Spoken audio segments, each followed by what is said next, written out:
Blog Talk Radio. Yeah. TV party tonight! TV party tonight! TV party tonight! TV party tonight! We're gonna have a TV party tonight! Alright! We're gonna have a TV party, alright! Tonight! We got nothing better to do than watch TV and have a couple of brews. Everybody's gonna hang out here tonight. All right. We'll pass out on the couch. All right. Tonight. We got nothing better to do than watch TV and have a couple of brews.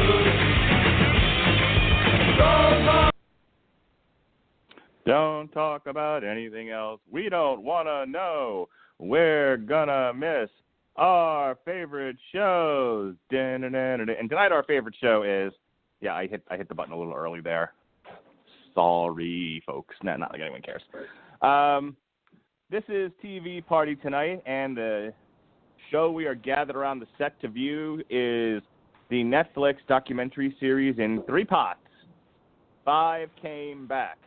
This brings us to our glorious conclusion to all things military on the Radulich and Broadcasting Network. And I am your host, currently doing my impression of one of the characters from The Hateful Eight as I wrap myself up in blankets like I'm in a Wyoming blizzard. It's July. I'm in an air-conditioned house in Florida, and I can't regulate my temperature. Ladies and gentlemen, welcome to my life. Anywho. I am your host, the mandated reporter, and frankly, I'm mortified, Mr. Mark Radulich. And joining me tonight to talk about 5 Came Back is our paragon of Canadian virtue, our military historian in his own right, the man with a Canadian plan, Mr. Andrew Graham. How do you do, sir? I'm doing well, Mark. How are you doing? I believe I just explained how I was doing. Well, I hope you're doing better then. I went in the pool today with the kids, and, at some point, you got to get busy living or you're going to get busy dying. And so despite my condition, as it were, I got in the pool, and I didn't use sunblock because fuck sunblock. That's what I say. And, we spent only a couple of hours out in the pool, and some of the pool is shaded at my in-laws' house. Some of it's not so much. It's right out there in the sun. But I got a little color. I'm looking a little red man. And that in combination with exhaustion, in combination with condition, in combination with they keep this house at roughly 35 below zero, that's a little chilly. I'm a little chilly, Andrew Graham. I'm a little chilly. Chilly Willy the Penguin. That's fair. I got to look something up now. Just to see. I'm just trying to remember what the conversion is between Fahrenheit and Celsius. I was exaggerating. All right. TV Party Tonight is going to be kind of a split 7-inch. Okay? For those of you who remember vinyl records from back in the day, though I say that, but the hipsters still use vinyl, so it's not like people don't know what I'm talking about. But in case you're one of these people who really has no earthly clue what a split 7-inch is, what a 12-inch single, what vinyl is, what a record is, what a record player is, if you're just like, I do Spotify, please move this on. When I say a split 7-inch, I am referring, in fact, to a record that is split between 2 bands. The 7-inch single on side A is, say, the Sex Pistols. On side B be another, be the New York Dolls or something.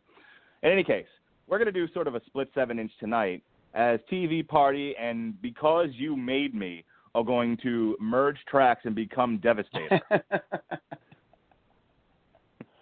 Please tell me the original Devastator and not the Bay Devastator. No. This is the Devastator from the cartoons. I don't acknowledge the thing with the wrecking balls in the second Transformers movie. That's horseshit. Oh, thank God.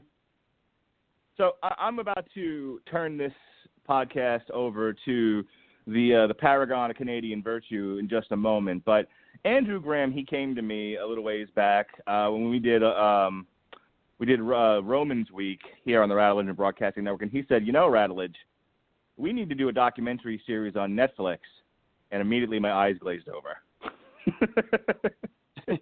As Robert Winfrey knows, I'm not a dumb man, but it sometimes takes a little bit to engage me in the higher pursuits of intellectual learning.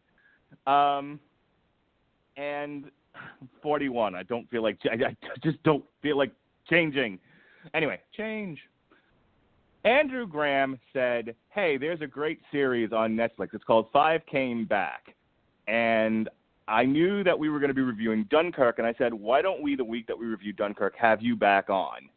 And we can discuss the 3-part documentary series. Now, why am I going through this preamble? Why all this house cleaning? Because You Made Me's format is basically I turn the reins over to the guest host. TV Party Tonight operates mostly the same way as Damn You Hollywood or source material. We find some content, we review it, we give feedback, and then we're done. Though with Damn You Hollywood, there's a little gimmickry at the end. Tonight, like I said, this may be a TV party, but Andrew Graham made me watch this goddamn thing. So this is his TV party. He made me watch it. He gets to lead the discussion. Are you ready, sir? Are you ready for the burden? The glorious burden? Ready as I'm going to be. Ain't no party like a TV party. All right. With that said, I'm going to give a little introduction here, and then I am going to turn it over to you to lead us through tonight's discussion of Five Came Back, which is an American documentary based on the 2014 book Five Came Back, a story of Hollywood if she could, and the Second World War by journalist Mark Harris. It was released as a standalone documentary in New York and Los Angeles and is a 3-part series on Netflix. So the 3 episodes are titled The Mission Begins, which looks at the backgrounds of the 5 directors that the documentary series features. Then there's Combat Zones, which is when it really starts getting good, by the way. I don't want to make it sound like I was like, ugh, with this thing. And no, I really got into the second episode. And then The Price of Victory, yes. What happens when we finally got to the end of this war? What happened in the Nazi death camps, and then what happened with these directors when they gave up the military and they had to return to the lives of just good old-fashioned filmmakers. And I'll tell you, I'm gonna throw you this little talking point, and then I'm gonna let you take me for a ride. I'm gonna let you steer the car. I've never seen It's a Wonderful Life because it's black and white, and I like things that go boom and are colorful. But I will say this: with the context of what Capra was going through and the little bit of footage they showed of It's a Wonderful Life, I actually got teary-eyed. I got very emotional, understanding what his perspective was and how he was feeling. And especially the stuff about PTSD and soldiers really hit home with me, being someone who works in the mental health field. So I've rambled long enough. I was going to go into a bit of context as far as how did we get to the place in the world where we needed documentaries to sort of motivate the average American to enter World War II. But I want to hear from you. I want you to lead the discussion. And if you want to come back to that, then I will go ahead and give my historical synopsis as I saw it. All right, sounds good. I'm actually going to perfectly admit this to you right now, Mark. When I actually recommended that we watch this series, I don't think it had actually come out yet. So I was kind of throwing this one at you with a bit of faith. So I saw a trailer for it. I saw what it was about. So World War II, bunch of classic filmmakers, and it had guys like Spielberg, Del Toro, Francis Ford Coppola, all these guys talking about this, and it kind of hooked me from there, and I decided to give it a watch. Now, one thing that's kind of colored my review on this is that, and actually it makes me feel better because I know you're always talking about the 70s movies, but a lot of the kind of the 30s, 40s, 50s, 60s film lore, and specifically these directors, I'm not really all that familiar with. The only one I'm really familiar with is Capra, and that's basically by way of It's a Wonderful Life, which, I mean, it is what it is, but it's a great movie, and it definitely can get to you. So I would recommend you give that a watch this Christmas when you get a chance. So I will. In any case, and you'll pardon me, I'm fighting a bit of a cold, but I mean, overall, it kind of covers one of those kind of side stories among, you know, what happens during a war, aside from the combat itself. I mean, war goes in a lot of different directions. You've got the combat itself, you've got the logistics involved, you've got a lot of the, you know, you've got things that, for lack of a better word, are propaganda, and this is where a lot of this covers in. And one of the interesting things, obviously, when we're talking about either the First or Second World Wars, is how the entire, you know, when you use the phrase total war, that's what we're really talking about. And how you mobilized everybody for whatever their skills were to contribute to the war in some fashion. Like, I mean, yeah, and even if it's just open up your pocketbook and buy a bond. Exactly.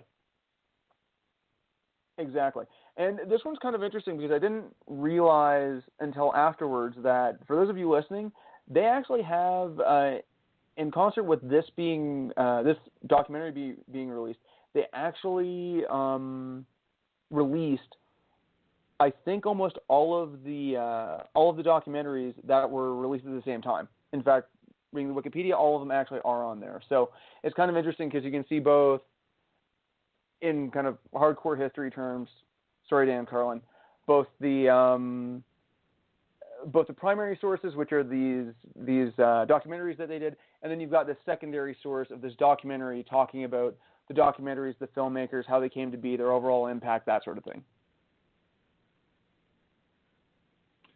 Okay. To give people some context as to what we're talking about and the time that these folks are coming up and making propaganda films. I mean, the question that comes right out of this documentary is, why propaganda films? Why do you need them? What is their purpose? You have to remember, and I'm going to do a very, very quick 100-year lesson here in American history. Our position, our collective average American position in terms of opinion and desire to enter this meat grinder of a war starts really at the end of the Civil War. It starts with Reconstruction. You know, it starts with a divide among a political, starts with a political divide among the North and the South. It starts with a personal divide. That's a personal divide among the people. I mean, you have to remember, we are, and I don't know if this is something you've observed about American culture, you being Canadian and all, but we are, if there's one phrase that sums up the American conscience, it's "get off my lawn, leave me the hell alone." And for the longest time, that was a defining quality of the American discussion, was, you know, hey, you Brits, leave us the hell alone. Hey, you Northerners, leave us the hell alone. This was on and on. So, you know, you have, in the wake of Reconstruction, all these political and personal divides among people, you know, making for a powder keg of violence, which is a whole other discussion. I'm not going to get into it. Just know that it's informing a lot of the national conversation, such as it is, you know, in the late 1800s, early 1900s. We're no sooner into the 1900s and where the world is involved in the last Great War. And we're late to that one as well, because we, you know, as I said, we have just gotten over, and when I say just, I understand the Civil War was, you know, decades prior, but you have to remember how long these things take, how long Reconstruction was. We were, and jump in if you want to participate or if you disagree with what I'm saying, Andrew. This is my impression from the history that I've read. We were in no mood for nothing in terms of Reconstruction. It was a matter of putting this country back together in a time where half of the country really wanted to see the other half put to death. This was not a happy place. I would actually say that just on at least one book I recently read, which was I can't remember the author's name, but the biography of Alexander Hamilton. I'd say kind of the American struggle with whether or not to get involved in foreign entanglements goes all the way back to the post-revolution, where there's this whole conversation about whether or not that doesn't. I mean, it kind of always continues through, and yeah, I mean, it's definitely something that I think everyone struggles with. I mean, in Canada, we have a slightly different struggle as to how do we define ourselves, like going from the First World War to the Second World War. How do we define ourselves apart from the Empire during the First? And then that turned into a movement for us to, have much more control of our own foreign policy, to the point that we actually waited a week during the Second World War before we declared war on Germany, just to exercise our independent foreign policy at that point. Yeah. Canada, not the 51st state. We got it. Yeah, exactly. So, yes, and I would 100% agree with you, but I think in terms of the most recent event, laying out people's thoughts, it's the end of the Civil War and Reconstruction, and we're no sooner into the 20th century, and World War I starts. Yeah, and there's one thing, talking about the healing periods there. Like, I mean, you could very, very easily make an argument that World War I was, in some ways, an extension of the Franco-Prussian War of 1871. So, I mean, that was the better part of 40 years before that happened. So, it's definitely not a unique thing to happen. No.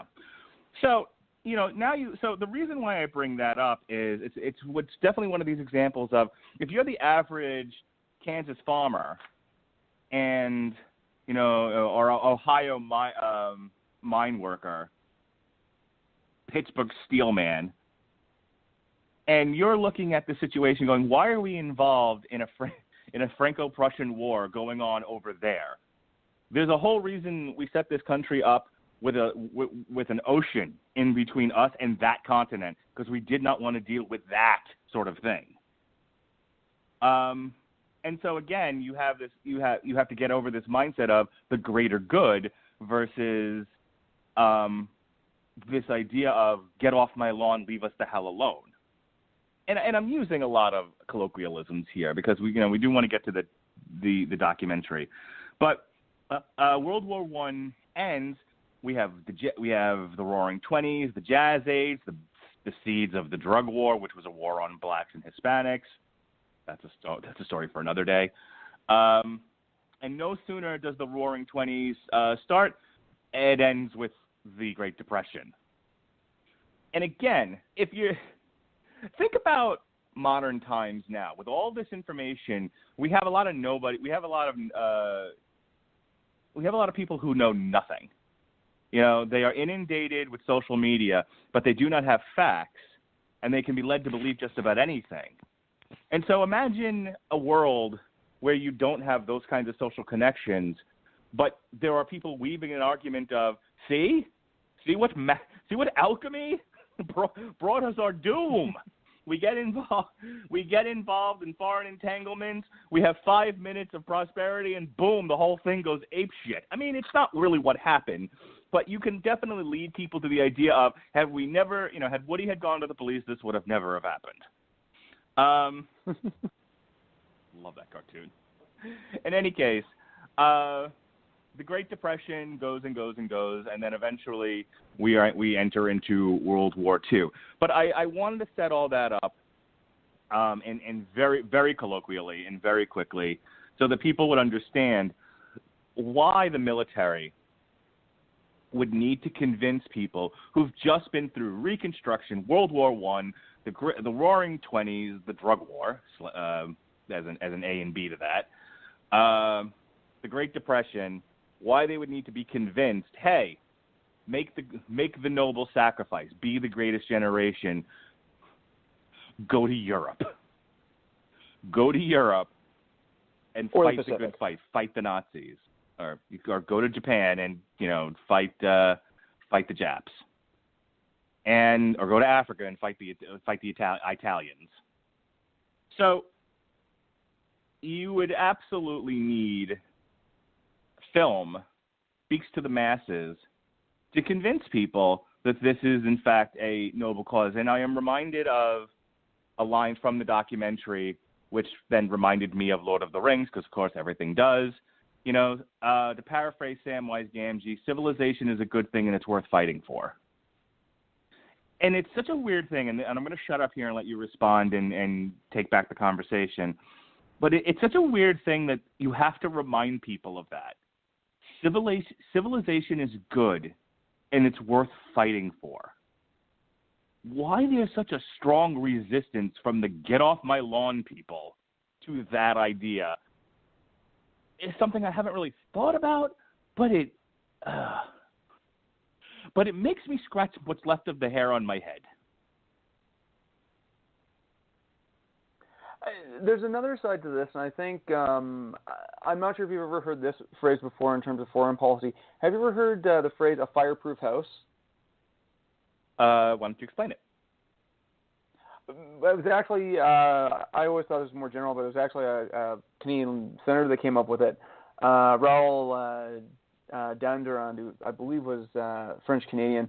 I could be wrong on that one, but anyway, he came up with this phrase in 1924 that basically said international affairs in Canada was a fireproof house, far from inflammable materials. Basically meaning that up until basically World War II or even the 1950s, that North America was very much out of reach of the rest of the world in terms of practical concerns on, there's nobody beating down our doors to potentially invade or anything like that. And it gave some level of separation. And I think the other thing that reminded me of the whole conversation around U.S. foreign policy around intervention was, I want to say John Quincy Adams, and he made, I could be getting this totally wrong, but I know it was a former American president that made a line about America should not go out looking for foreign monsters to slay. Right. But yeah, I mean, and that's definitely a big part of kind of the first episode, is talking about kind of justifying American entry into the war. I mean, I think from the sources I've read, FDR was definitely towards joining on the side of the Allies. I mean, there were a number of things he did. The Lend-Lease, bases for battleships. I could have that wrong, but quite a few of the trade deals basically only favored I know that we had IBM worked with the Nazis at some point. Trying to remember if I heard about that one or not, but a lot of it was probably, once the war itself proper started, a lot of it was definitely much more towards the side of the British. So there was a Lend-Lease program that was basically a credit program where the United States would loan money to Britain that they could then use to buy more war materials, whether it be jeeps or oil or what have you. And there was also other exchanges that were made, and basically a whole trade system that was set up prior to them formally entering the war to basically keep Britain afloat. Ignore that. It's my phone telling me for the 8th time that I have a meeting on the August 10th. Oh, no worries. I didn't even hear it. Okay. But I mean, that's kind of... Go ahead. You go ahead. No, I don't have anything to add. So I thought you were done. I was trying to transition. So please continue.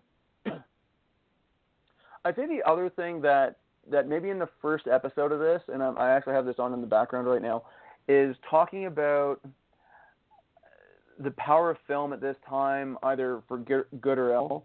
The Nazis in particular, and certainly with I can't remember his first name, but Goebbels, who was kind of it wasn't the title, but he was basically the Nazi propaganda minister. He ran all their propaganda, everything along that line. He hired a filmmaker named Leni Riefenstahl to do quite a few of the films, and they mentioned one, Triumph of the Will. I believe it was a she also. She also did one right before the 36 Olympics, and I mean, there was a lot of back and forth, kind of already setting things up. Like, I mean, I was just reading Joyce Carol Oates' book on boxing, and she was talking a lot about the two fights between Joe Louis and Max Schmeling, who was a German boxer during the 1930s, and that very much came down to that started to turn into an analogy for basically the United States versus Nazi Germany. And there was a lot of, I think there's a little bit more of that play they could have added in just to kind of set the stage of how important film was at the time and where the headspace was for a lot of people.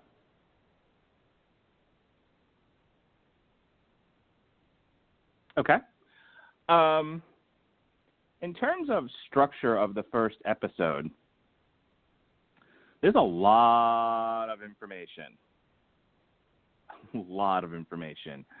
And now, it may be me. It may be this has not been the best week for my attention span or my health. So I'm going to let you speak on this. But I found the first episode to be incredibly dense and a little all over the place.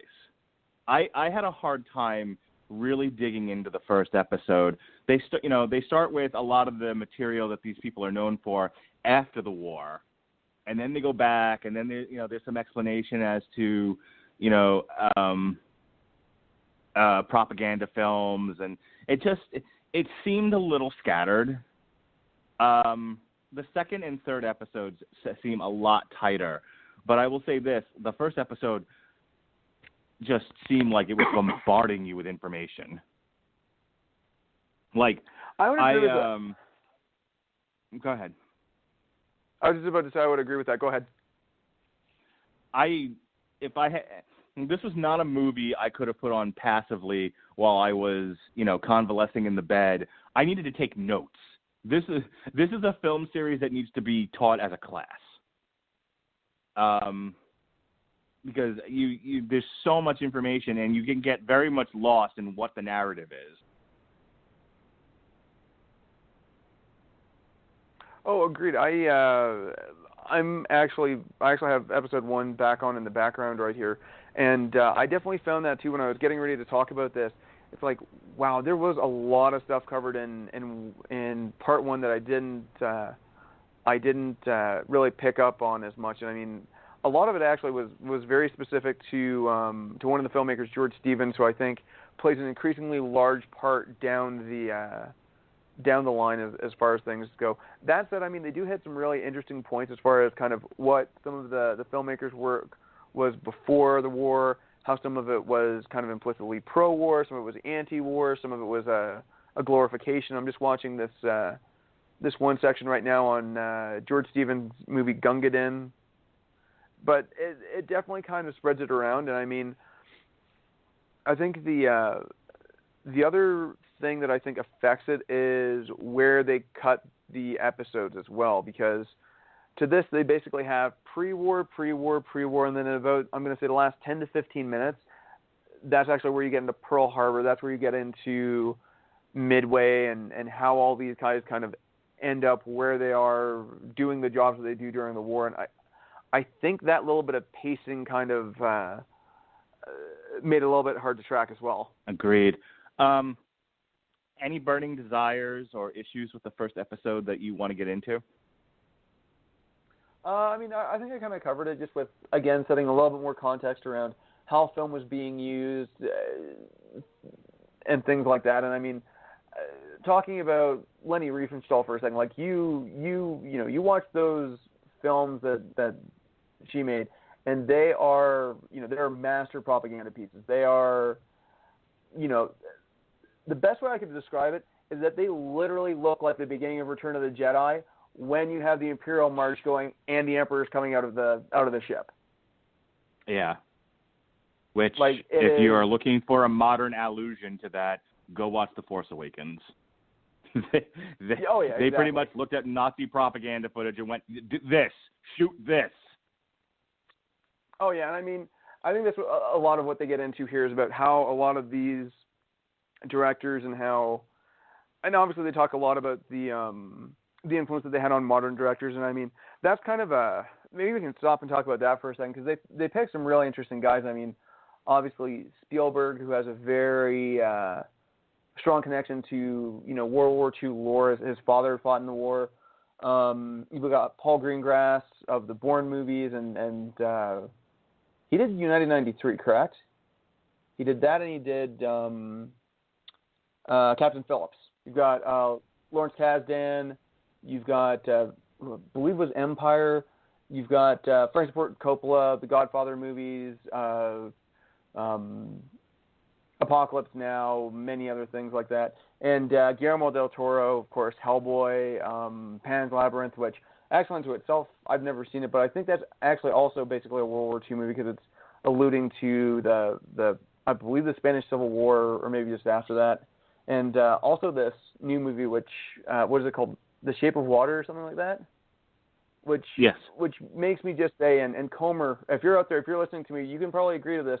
Let's see if we can wheel him up some money so he can make himself a BioShock movie, because the sensibility on that movie and that one for BioShock is very similar. Okay. Combat Zones is episode 2.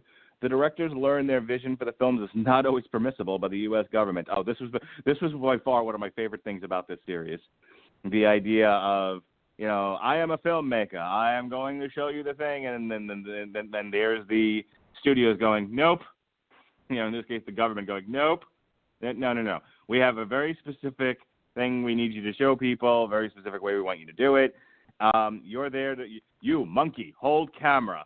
It's like, and so you have the artist versus the boss. The eternal struggle. We talk about it on Damn You Hollywood all the time. Weiler is shocked by the racism he encounters against African-American soldiers and refuses to make a film recruiting black soldiers. Meanwhile, the film's racist depiction of the Japanese versus human depiction of the Germans causes worry for the War Department, which at times planned to distribute Japanese-American population from internment camps into towns across the United States. Yeah, that's a problem. If you start to make movies, and pay attention, folks, because there's a modern allusion here.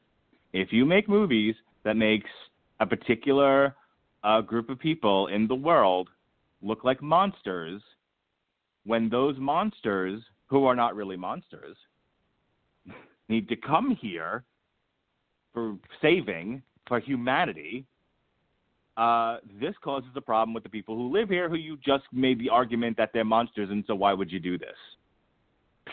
I'm talking about Syrian refugees. Anyway. I don't mean to get political, and it's not like I have a huge, argument there, but, look at what we've been doing with a lot of the films. I mean, there's some care to create situations where Muslims are not all, one giant monster attacking the Western civilization, but they don't always do the best job. And whatever job they are doing, the message coming across loud and clear to many people, because they, selective hearing and all of that, is Muslims are monsters. Next question. This was a problem even back then, with the Japanese. So, all right, episode 2. What are some of your talking points? What are some of your thoughts? Take me for a ride, sir. I think, you're definitely right. I mean, episode 2 really gets into the, kind of the meat of the documentary in a lot of ways. I mean, they start talking about all of the various, theaters that these guys are in, what they're doing at the time. They start talking about how they're actually getting into either, obviously marketing, for lack of a better word, marketing the war, or how they're talking about it. They, I think one of the ones that I found quite interesting was talking about, and let me just see which one it was. The Battle of San Pietro by John Huston, which talks about one of the smaller battles in Italy, and getting into the contrast between showing real casualties but then going back and restaging parts of the battle. Talking about William Wyler and his work in, I believe, 8th Air Force, doing things like the Memphis Belle. And obviously, I think a lot of people probably more associate that one with I want to say late 80s, early 90s movie with, I believe, Sean Astin in it, which is pretty good, actually. But obviously just kind of going into a lot of that, and then also addressing a lot of the early attempts with, Tunisian Victory, also by John Huston, who obviously had some conflict there with how is it trying to find the center of their story. How do they tell this versus how do the British tell it? How does it make them look? And how does it all connect that way? And then, like I said, the extended conversation is getting into the conversation around how do you talk about the war in the Pacific, and how do you deal with that subject of dehumanizing the enemy. As a quick aside, I took a 20th century American military history class when I was in university, and the professor at the time defined World War II as actually being broken down into what he called 3 basic race wars, which was the Germans versus the Russians, the Germans against the Jews, and then the Americans versus the Japanese. And all of those battles were fought on a very fundamentally racial level, right or wrong. And I mean, he went into some of this, and they allude to some of it in this episode, some of the Warner Brothers produced cartoons. And he actually showed one of the first Bugs Bunny cartoon where he uses I should have taken that left at Albuquerque. And I mean, it was, to hear Bugs Bunny saying some of those things are pretty shocking. So it definitely colors a lot of the way you approach that conflict and how you approach this conversation on how the Japanese were depicted and everything along that line. One of the things that it gets into,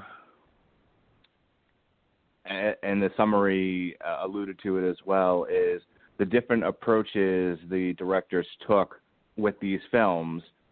It also talks about how these films did not do very well. These were not well received by the American public. It's all about messaging, right? And if you could respond to this, they had some difficulty with messaging early on with these films. These were not films that people wanted to see or felt like the information in the films was giving them what they needed to know. And there was a real struggle between, again, the artist, the director, wanting to present you a vision that they have concocted, that they have framed, and what is the necessity of the cause. Absolutely. I mean, I think that's, and kind of relating to the Tunisian Victory documentary, I mean, that's a big part of it. I mean, I'd have to go back and rework part of it, but obviously John Huston had a lot of problems trying to get the right footage, trying to get the right narrative, trying to get the right tone to it. Well, at the same time, he was often because documentaries were being produced in concert, and Britain also had a very strong film industry at the time. You also had the British producing a very strong set of their own films and their own documentaries that were obviously being used as their own promotion to show that they were very much leading the war effort and everything along that line. Let me ask you a question. Talking about sure. What do you think was the hang-up for a lot of these directors? If you could sort of summarize, in one idea, what was holding some of these directors back early on before they really started to nail it, if one can say that they did. And, I think there's an argument to be made that eventually they did. But if you could sort of look at these 5 directors and their struggles that they were having, what was informing that struggle? What were they wrestling with and losing? in your opinion? I think I can almost put it down to just the very simple inexperience at war at this point. And I mean that's something that always happens no matter what you're talking about, whether it be, actual combat or planning or logistics or whatever. War, as another one of my professors put it, David Berkeson, he said that war does two very unnatural things to people. It makes them attempt to take the life of another human being, and it makes them also put their own lives at risk. And I mean, it's always a point of experience on how you start expressing that. Like, I mean, the narrative, to compare to talking about maybe Britain and the United States, for Britain and for the Commonwealth, it very quickly took on a very simple narrative of survival. And I think for American filmmakers, the narrative was more complicated because you were very much kind of dragged into the war by way of Pearl Harbor and then Hitler declaring war and being for it, and it being kind of there's still being some trepidation there. Yeah, you speak to an interesting point about the American conscience. The war never comes to continental United States. There's warnings. There's warnings in some of these films. Again, civilization is worth fighting for, and if we don't stop Hitler in Europe, Hitler will surely come to the United States. But it's the Three Little Pigs. This is never going to happen. The big bad wolf is never going to blow my house down. I can build my house of sticks. I can build my house of straw, and I'll be perfectly safe. And then there's that third pig going, no, stupid. You don't see the danger I see, and you're not prepared, and you're going to be screwed very shortly. But it's very hard to convince people of that. I mean, I don't want to get off on a tangent, but I look at, the brouhaha during the Bush administration and the Iraq War, and there was, believe it or not, everyone grabbed something sturdy to hold on to. A coherent argument made for going into Iraq and making sure that the kinds of issues that were there and could very easily spill out of the Middle East didn't. Now, it was bobbled and mishandled, and sympathy for this sort of idea died shortly on the vine, but that's neither here nor there. The point of it is there was an argument made for, if we don't attack the enemy where they are now, surely the enemy will come to us. And we have these sort of reactive moments, Pearl Harbor, 9/11, where, there's these isolated incidents where we go, oh, see, there's an example of how it can come to us. But we've never had to go through rationing, other than we have gas prices in the 70s, which was related to something else. Eddie Izzard made a joke about that in his one of his stand-up shows, where it was in the 90s or early 2000s, where he was just like, rationing just ended last week. We've never, you've never. I'm sitting here in the comfort of my in-laws' home in Tampa. I'm not worried about bombers overhead, which is Britain something that the Brits had to worry about. Sorry, I was about to say, Britain only paid back its debts to the United States from the Second World War in the 1990s. Right. So, I mean, there's a good point right there, and I think that's absolutely right. Look at the human cost. Again, I go back to, you don't have to look outside your window and worry. I mean, we used to talk about in the Cold War, you have to hide underneath your. I don't know if you did this in Canada, but I remember in the early 80s during the Reagan administration, the old duck under your desk and hold on to your ass in case of a nuclear fire, because we never did that, but my hometown, Ajax, Ontario, has a nuclear power station there. I remember very clearly in 1990, right around the time that the Iraq War was happening, we were doing evacuation drills. Okay. In case somebody tried to do something to the nuclear power plant, and they had iodine pills on hand and stuff like that. Right. But the point of fact is, to my knowledge, Canada's never been attacked from the air by bombers. Residential areas weren't laid to waste, looking like Night of the Living Dead set. They weren't areas of New York City that were strafed like they were in London. So war has never come to North America like it has in France and Europe. France and England, rather. And Germany and Russia. Hang on, because I want to make this point, because we have a tendency to, especially because of the documentary, focus on England. But does anyone ever think about what happened to the Russians? Again, another Eddie Izzard joke. You have the Eddie Izzard joke is, Napoleon took over the world. He ran into Russia. Oh, it's a bit cold. It's a bit cold. It's a bit cold, and he runs back the other way. And Hitler never played Risk as a kid. And then he goes, I've got a better idea. I've got a better idea. Oh, it's the same idea. It's the same idea. It's a bit cold. It's a bit cold. But, yeah, so you have this gigantic expanse of land, and the Russians burning everything as they retreat back into the Siberian wilderness. Jesus Christ.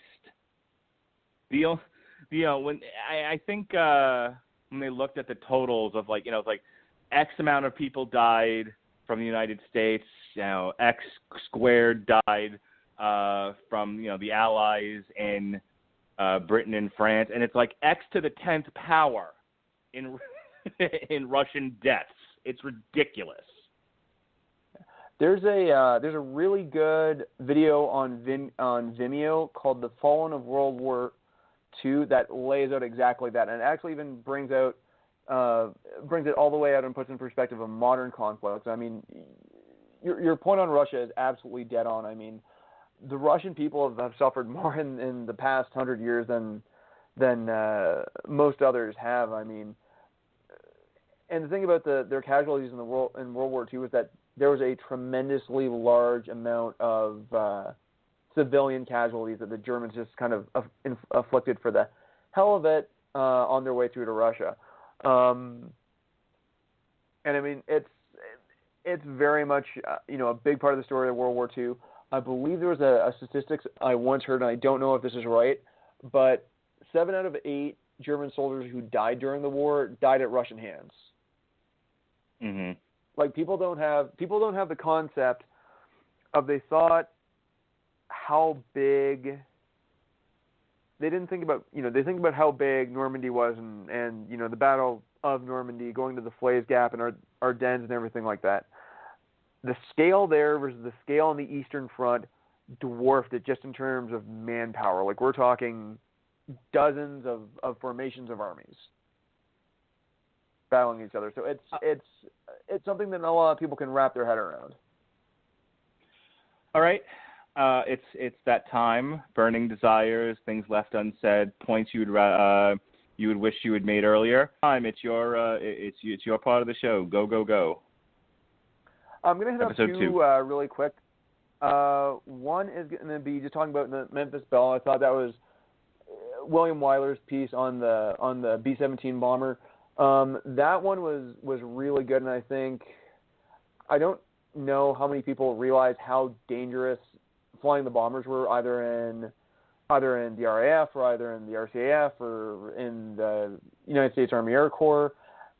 The casualty rates on bombers were actually, I think, worse than a lot of frontline infantry units, just in terms of the casualty rate, in terms of the chances of you coming back unscathed. And the thing is, they get into some rather affecting stuff where they talk about some of the footage from the Memphis Belle and, the bombers going down and the guys counting the chutes to see how many guys made it off that airplane, because each one of those bombers had 10 guys on each one of them. And, you lost one of those wholesale, then you were losing 10 guys every time. The other one, and this kind of goes back to the earlier point about, the fear of invasion and things like that. And it's talking a little bit about the Aleutian Islands and a little bit of a fun kind of shared bit of Canadian American history. The Aleutian Islands was actually briefly occupied by Japan during the Second World War. So those are the islands off the south end of Alaska. And actually, at one point, a joint Canadian-American special operations force, this first special service force, also known as the Black Devils, they were made famous in a book and movie called The Devil's Brigade, where actually that was their first operation. Now, at that point, the Japanese had discovered they were untenable and had actually left, but it's kind of just a neat little footnote in Canadian-American history. And for those of you out there who are interested, do some serious research into the first Special Service Force. It is actually really kind of an interesting story and a bit of a shared heritage there. All right, in episode 3, as we come to our conclusion, and we're going to go a little over 10 minutes here. I set the show for about an hour. I figured that would suffice, but I want to get this in, and then we'll do plugs. The Price of Victory. The 5 directors returned to Hollywood after the war, but are forever haunted by what they saw. Well, of course. Ford goes on a drinking bender after filming the carnage at D-Day, which, by the way, if for those of you who have forgotten or have not seen Saving Private Ryan, there's no earthly way to describe the horror of D-Day. The mission was to take a beach that was heavily fortified with artillery and machine guns and everything else. And while I believe there might have been air support, I mean, there's only so much air support can do when it's being shot up by artillery. And then it's just boats upon boats. It's just a sea of humanity arriving on this beach, running into gunfire, literally being mowed down. You know, as much as we enjoy our action films, and look, I joked earlier, I like a dumb action movie as much as anybody else. But and I joked about in our G.I. Joe commentary, which I don't believe is up yet, but should be up probably tomorrow. You know, 1 million rounds of ammunition firing in every direction and nobody gets hit. War doesn't work that way. You know, we talked about this with Dunkirk. D-Day was a mass of humanity essentially being hit with death's sigh. Just a broad sweeping attack. I think it was something. What they say, like 4,000 Americans. Was that? Did they get that number right? Let me see. Overall, between all 3 American, Canadian, and British forces on the day, 4,414 dead. Yeah. And then probably another 6,000 wounded, missing, captured. Germans sustained anywhere between 4,000 and 9,000 casualties. Just think about the amount of people, the amount of space 4,000 people takes up, and they died when many of them died when the ramps dropped. They never even made it off the boat. They went to boot camp. They got trained. They got their assignment. They got loaded onto a boat. That boat sailed. It landed, and they died. Shot in the face. It's or brutal. They were, or Band of Brothers, they were shot down before they even could jump out their planes. Right. So, on that happy note, Stevens is wholly unprepared for the horrors of Dachau and realizes he is not there to film propaganda, but to capture evidence of crimes against humanity. Yeah, I want to talk about that for a minute. Weiler, who lost his hearing during the war, fears his career is over. Houston chronicles soldiers suffering from PTSD. We definitely need to talk about that. In the film Let There Be Light, only to have it suppressed by the U.S. government. Still suppressing it, by the way. The U.S. government is still not acknowledging that soldiers get PTSD from combat. Just thought I'd let everyone know that we are currently sending people into the Middle East, into the grindhouse that is the Middle Eastern theater, and they're coming back with post-traumatic stress disorder, like you do, and the government says, yeah, it's not a real thing. Just thought I'd share that. In any case, couple of points that obviously jumped out at me. I don't know if you've heard this, Andrew, but, this idea of, we talked before about it's never really come home for us North Americans because, the war was always over there. It's always over there. It's, even when it was over here, it was over there. It was in Pearl Harbor.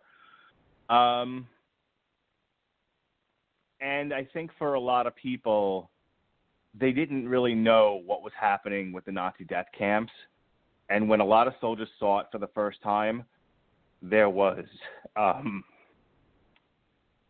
degrees of guilt. Like, if we had only gotten involved in this war sooner, that sort of thing. I don't know if you've heard that or if you've read about it. I don't feel like I'm making that up. I feel like I've read that somewhere.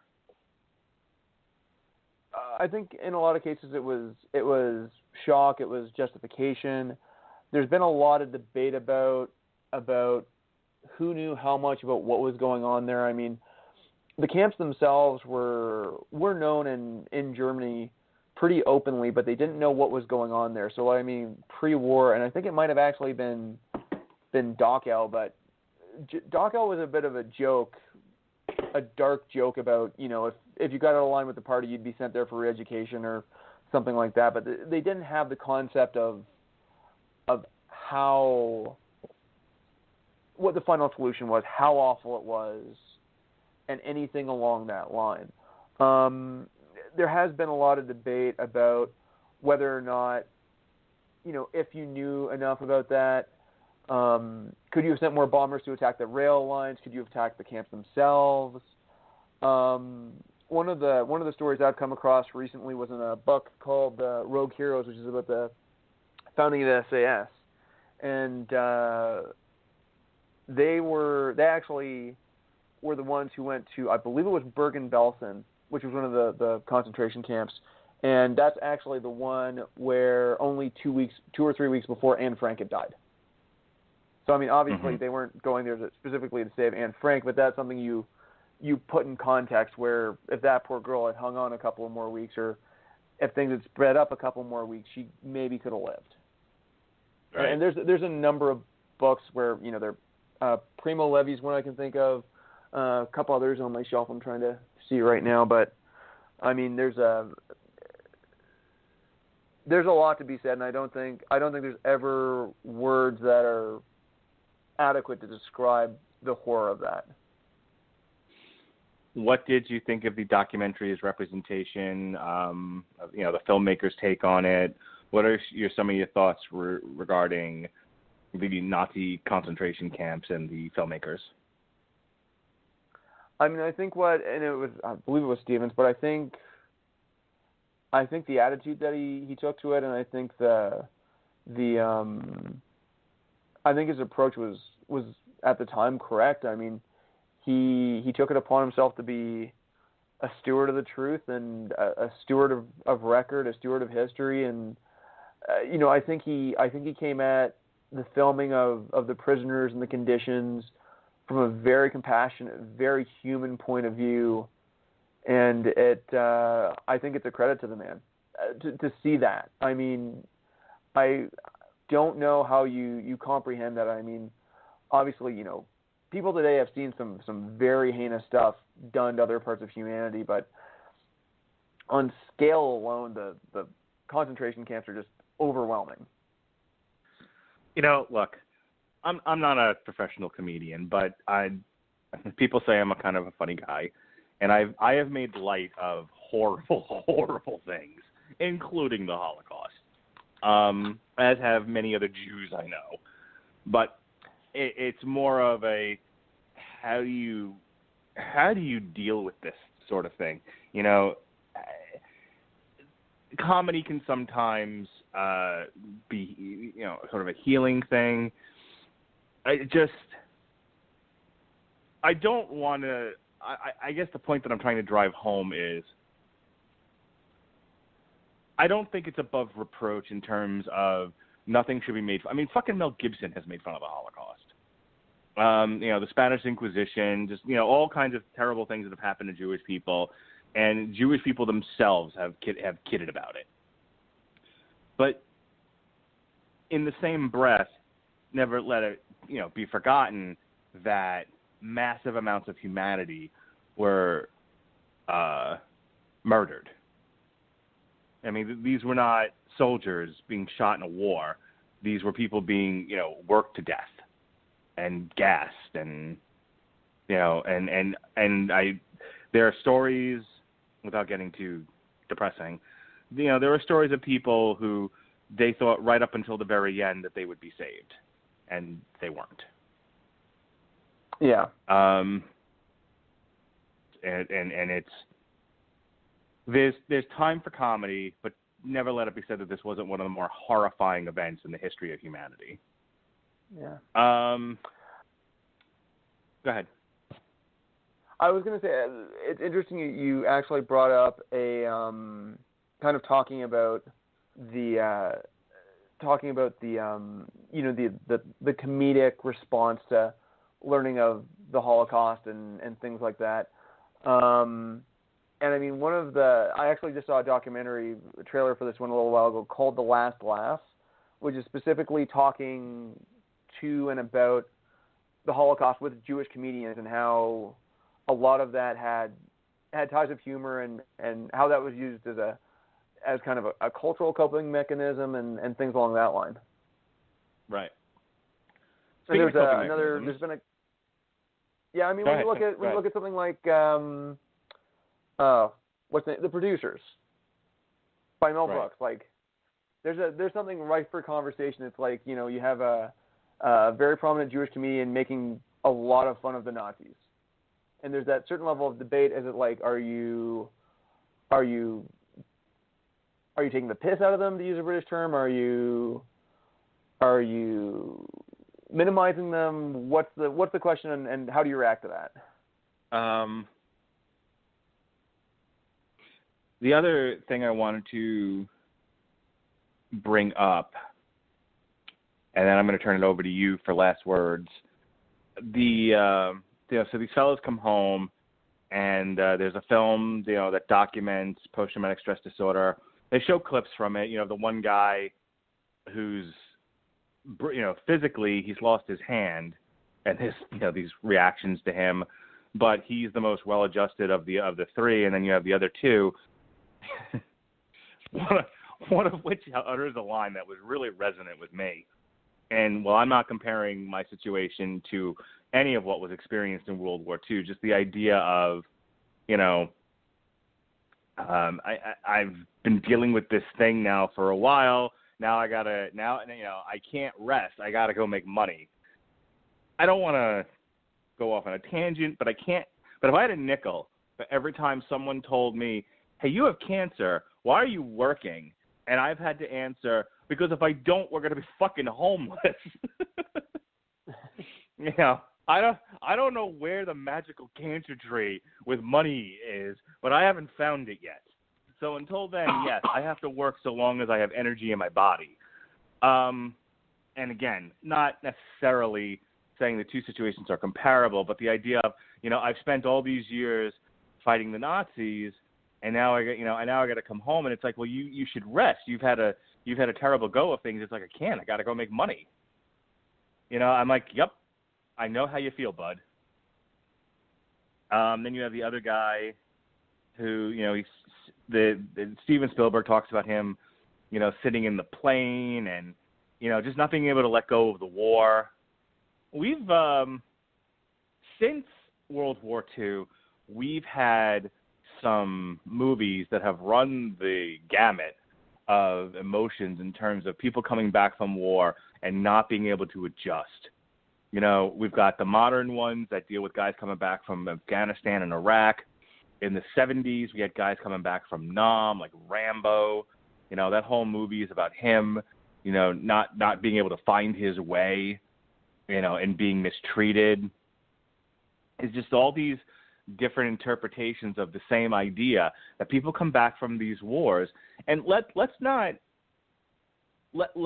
kid ourselves. If you are a combat troop, at the very least, you are trained to be a killer. You are trained to go to war and kill people and not falter in your shot. And then you have to come back to civilized society where people can be awful and mistreat you, and you can't shoot them. It's not how this works. Not how civilized society works, and it's a lot, man.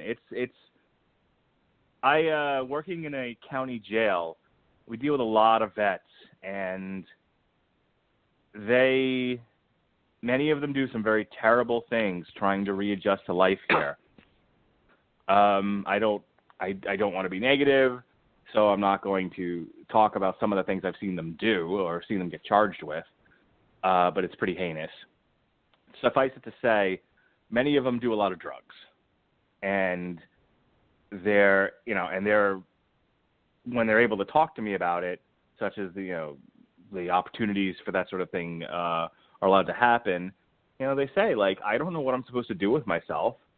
There's nothing for me here. Everything I knew and everything I am was over there, and I don't know what I'm supposed to do. And I'd rather just shoot dope and not have to think about it. And it's like, well,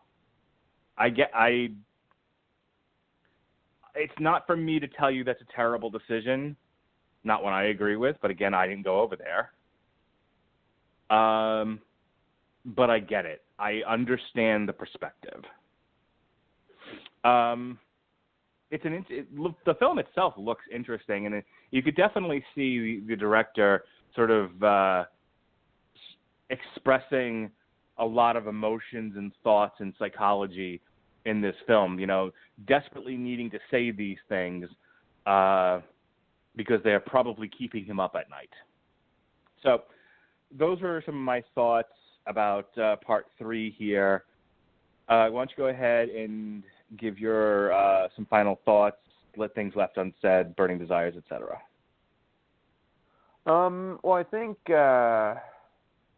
relative to Let There Be Light, I think you're absolutely dead on. I mean, I think the one thing that, and I don't know if it was ever stated clearly in the movie, but I think for a lot of these guys, their filmmaking was their catharsis for what they had seen during the war. And right. I mean, I thought one of the interesting side tales of it was also how they reacted with the rest of society. I mean, John Ford doing that one film with John Wayne and just berating him for not knowing how to salute, and for the love of God, John Wayne did not know how to salute. I can't necessarily blame him for that, but that being a reaction to how they dealt with their own war experience and how they dealt with that. I mean, Let There Be Light, I think I'm going to have to find some time and sit down and watch that one, but I mean, it's something, and you're absolutely right. I don't think a lot of medical professionals, and I don't think larger society really grasps what PTSD, as we call it now, or they're actually bringing up a new term for it. It's what is it called? Operational stress injury or something along that line. But it's something. Mm-hmm. It's something that it's changing the terminology to basically go away from this is a syndrome, this is a disorder, to this is an injury that was a result of something happening. Right. Or in some cases, actually going into depending on where you are and depending what literature you read, a lot of the times, some of the people most affected by it weren't necessarily the people on the front lines, but the people just a little bit back of that, where they had less control over their own fate, and that could potentially affect it. I mean, I'm trying not to. I've read a lot about it, but I certainly don't consider myself an expert in any way. So I definitely try and couch my words about it. Talking about kind of the modern side of things, I mean, going back and reading a lot of the stuff by Sebastian Junger, his book War, and his documentaries. Pardon me. His 2 books would be the ones to read are Tribe and War, and then his documentaries would be Restrepo, Korengal, and then I believe The Last Patrol are 3 that definitely talk a lot about kind of the modern elements of post-traumatic stress disorder, what guys go through in a modern sense and things like that. And I think even from the footage that I saw, I mean, I found the footage from Let There Be Light to be very affecting. Anything else? I think that's about it. I mean, I think it covers it really well. I think I found some other interesting stuff that I didn't know. I never realized, and I think a lot of people would be surprised that as much as It's a Wonderful Life is a perennial classic at this point, it was an absolute failure when it came out, and I find that to be kind of an interesting bit of information. I think the other thing to talk about more generally is, and I don't know if it's just because of the filmmakers they chose, or specifically or maybe some of the conflicts, or just maybe the difficulty of getting into the theater, is how little information was actually covered about the. I mean, they did have a couple of them, but how little was covered about the Pacific, talking about the experiences there. And I mean, the Pacific was a much different theater. You had a much more fluid front line.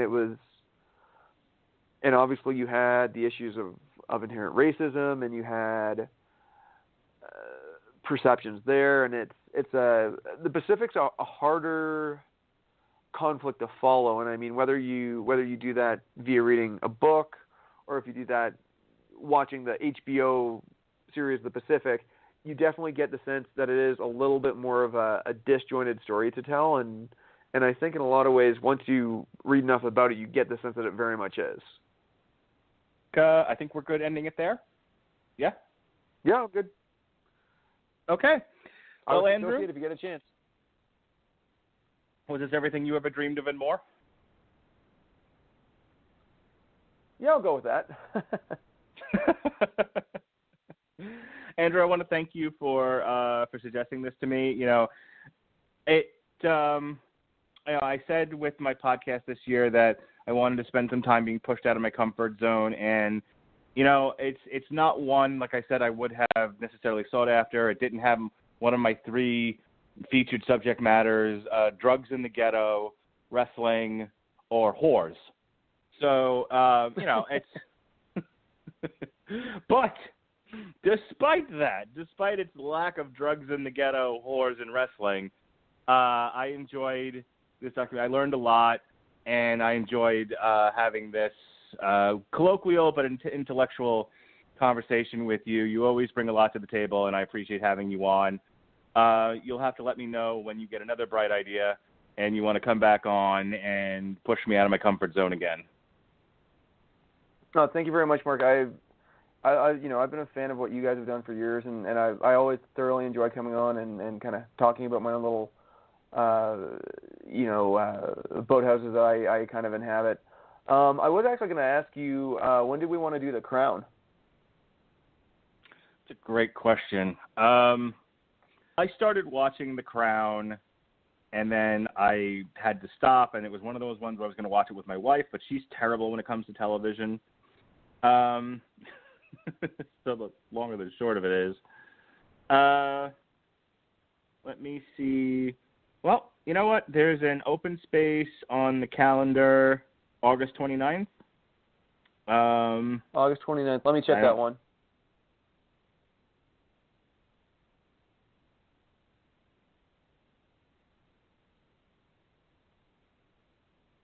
Let me talk to my better half on that one. I'll see if that one can work out. Yep. Otherwise, she's seen the whole series. I might actually be able to work her into to watching it, coming on as well. Here's your homework assignment. I'm trying to not book things on Thursdays if I can help it. I'm trying to keep, Tuesdays, Mondays, source material. Tuesdays is either Damn You Hollywood or TV Party. And then Wednesdays is Metal Hammer of Doom. And then, Thursdays is for catch-ups or on trials and stuff like that. Not that anyone really needs to know any of this. But the point of it is I'm trying to not book myself out like I did the first half of the year, given all that's happened. So my point is, with all of this, pick a Tuesday between August and December. Pick a couple of different dates that work for you and your wife if you want, and then I will be able to tell you which of those isn't already something scheduled, and works for me. How does that sound? Oh, that sounds good. Okay. I'll just, right off the bat, the only available Tuesday I have right now in August is the 29th. But once we get into like September and October and November, it starts to break up a little bit more. There's less movies and stuff to deal with. So, all right, there's your homework assignment. Speaking of which, I know that you have something that you wanted to plug that you didn't get to in our Dunkirk review, so I am going to cede the floor for your plugs. All right, thank you very much, Mark. So I train at Havoc Esteemed Martial Arts and Havoc JKD in Calgary. You can either find us on Facebook at Esteemed Martial Arts and Havoc JKD or at CalgaryJKD.com.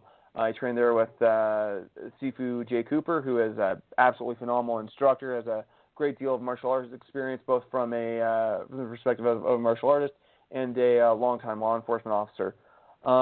We train as a part of the Jeet Kune Do Athletic Association under Sifu Harinder Singh Sabharwal. I believe you can find us at a more local location at, I believe it's JKDAA. Let me just check that. JKDathletics.com if you want to find a more local affiliate there. We are upcoming, if you're in the Calgary area or near there. We are having a Combat Master Class seminar on August 26th and 27th with Grandmaster Darren T-Bone from Sorata Eskrima and Professor James Hunden of Universal Martial Arts. I've had a chance to train with Professor Hunden, and he does some amazing stuff. I'm very much looking forward to training with Grandmaster Darren T-Bone for the first time in Sorata. You can find information on that on Facebook through the Havoc page, or check me out on Facebook as well, and you can find me, and I can pass that information along. Thank you very much. All right. Thanks again, Andrew. Loved having you on, buddy. I'll be anxious to talk to you again. If you think of something else besides the crown, let me know, and we'll talk offline. All right, folks. Next week, the bitch is back. Charlize Theron. So awful. Atomic Blonde, based on the graphic novel that they optioned and made into a movie. It was, of course, The Coldest Winter. We'll be talking about The Coldest Winter this Monday on the Source Material. On August 1st, we'll be reviewing Atomic Blonde. The Metal Hammer of Doom will finally be getting around to Unleash the Arches. And then finally, on Thursday, see how I said I didn't want to keep doing Thursday podcasts? Yep, I've loaded myself up once again. We're doing an On Trial. Sean and I will be back, and we're going to do a Charlize Theron movie that could use a good prosecution and defense. The Italian Job from 2003 with Mark Wahlberg. Mark Wahlberg. I was about to say, you guys have gone 2 for 2 for On Trials with Mark Wahlberg in the last little while.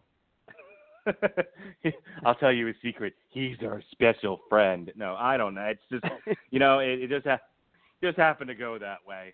I hope you enjoyed our Planet of the Apes On Trial. That was a lot of fun. It was one of those where, I don't know if actual lawyers, like the trial lawyers, go through this where, they know they have an uphill battle and they don't really know what they're going to say, and then they just open up their mouth and out, and just out it all comes. They just vomit all this material, these arguments. I mean, I'm sure it's not necessarily just like that, but I have to say, with the Planet of the Apes, I went into that going, yes, it's a shit movie, but that's all I really have to say about it. And then it was like, okay, I got to talk now, and I went on for like 20 minutes, just tearing this movie to shreds.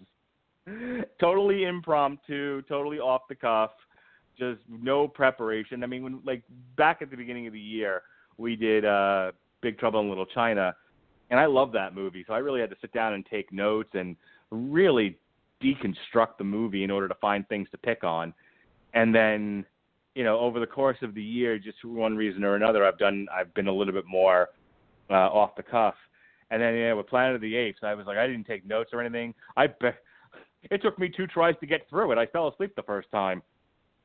And then, then that microphone turned on, and I was just like, hey, fuck this movie, and here's why. So, apparently I have a talent for this sort of thing. I gotta say, I mean, I think I probably had a chance to listen to just about every episode of Long Road to Ruin. Thoroughly enjoyed that show, and I think I've said this online, but you and Sean have really just picked up the ball with On Trial and run with it. It's a treat to listen to. Well, I'm glad you enjoyed it.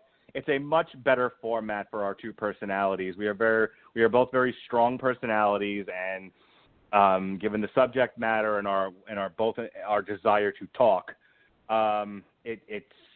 it allows for a much better listening experience, as near as I can tell. And I'm glad you've enjoyed it. All right. Now that I've said all that, as I said, this is a split 7-inch, so we're not going to use our usual outro theme music. We're going to do the Because You Made Me theme music to go out tonight, because why the hell not? Ladies and gentlemen, for Andrew Graham, the paragon of Canadian virtue, our man with a Canadian plan, he's the best there is, the best there was, and the best there ever will be. I am your host, the mandated reporter, and frankly, I'm mortified, Mr. Mark Radulich. Be well, be safe, and behave.